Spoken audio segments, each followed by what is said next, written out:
International School, and today I'm here so that we could have a little chat about my most favorite thing in the entire world. What's that, you might ask yourselves? Well, mathematics. Yes, you heard that right. Math is my favorite thing in the entire world. Now, I know that most people may find math boring, like I often hear people say, "Oh my goodness, we have math class again?" Which is totally fine because, well, different people have different tastes. But the other day, I was speaking to a friend of mine and she said, "Why do we even have to learn math when it's so useless?" Useless? Really? Now there, my friend, that's exactly where you cross the line. Mathematics is subtly embedded in the world around us.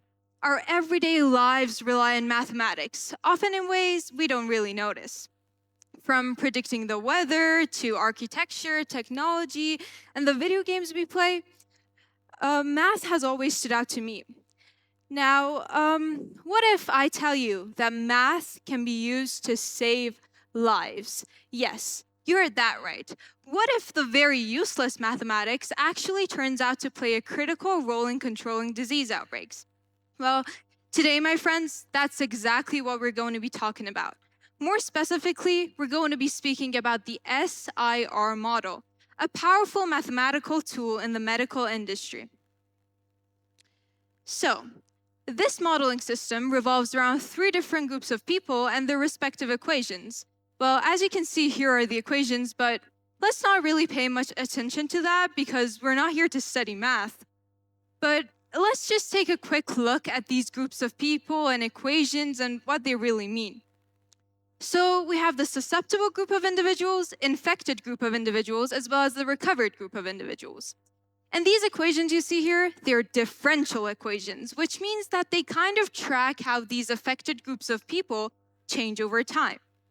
So now we know that we have a bunch of people and some equations, but how does that all add up together?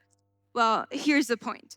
Calculations by mathematicians and scientists over the years have proven that an epidemic will only occur if the rate of change of infected individuals over time is greater than 0.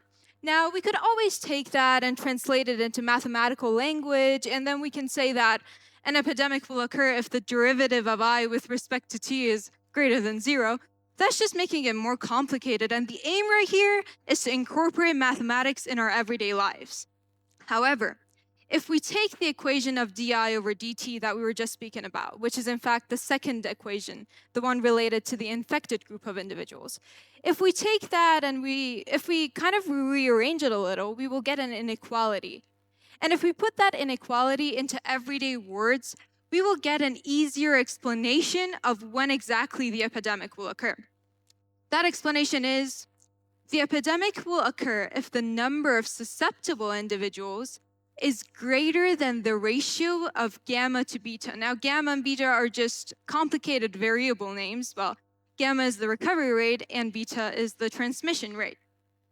However, it doesn't quite end here because there's also another component in this modeling system known as the basic reproduction number, or in short, R0. Now, this can also be used to determine whether or not the disease will invade the population. Again, to find R0, calculations are required, but we're not here to study math. But we will be looking at the interpretations of these basic reproduction numbers and what they really mean.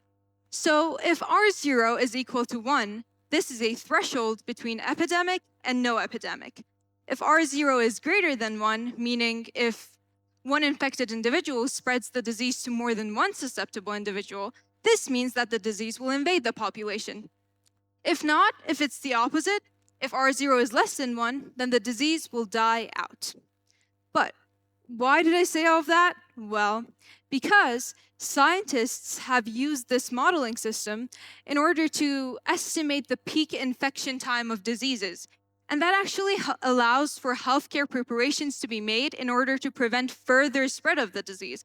In fact, during the recent pandemic, COVID-19, epidemiologists actually used this model.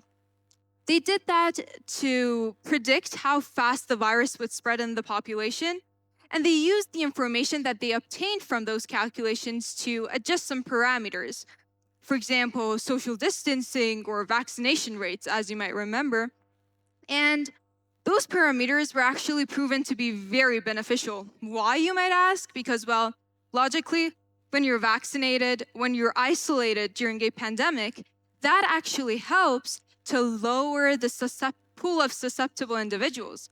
When that decreases, the transmission rate decreases. When the transmission rate decreases, the basic reproduction number decreases, and then that causes the peak infection rate of the disease to be lowered and delayed. So isn't it interesting how a bunch of simple, well, not actually simple, but mathematically simple equations can come together like this and help predict and control disease outbreaks? Well, we all know that all researchers and studies have their own limitations, and in fact, the limitations right here are the assumptions made to simplify the model, as we just said that it's very simple, right? We have a few of these assumptions right here, and we're going to be going over them right now. First one is homogeneous mixing of the population. This means that everybody in the population is considered to have an equal probability of coming into contact with one another. Also, a closed population is considered. So that means that there are no migrations, no births, no deaths other than that due to the disease, which isn't essentially right. Or we don't have a latent period of the disease, so there's no time in which the people are infected with the disease but not yet infectious. Permanent immunity is considered, and beta and gamma, or the recovery and transmission rates, are considered as constants, but we all know that real-life diseases don't really work that way, do they? So that's why scientists have come up with a few variations of the model that help tailor a more appropriate public response according to the type of disease that they're dealing with. In fact, we have two of those variations right here today.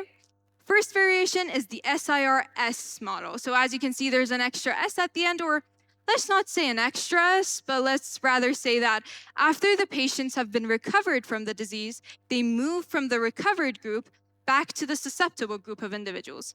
Now that means that the permanent immunity isn't considered anymore. For example, when you catch a cold, are you going to be immune forever? No.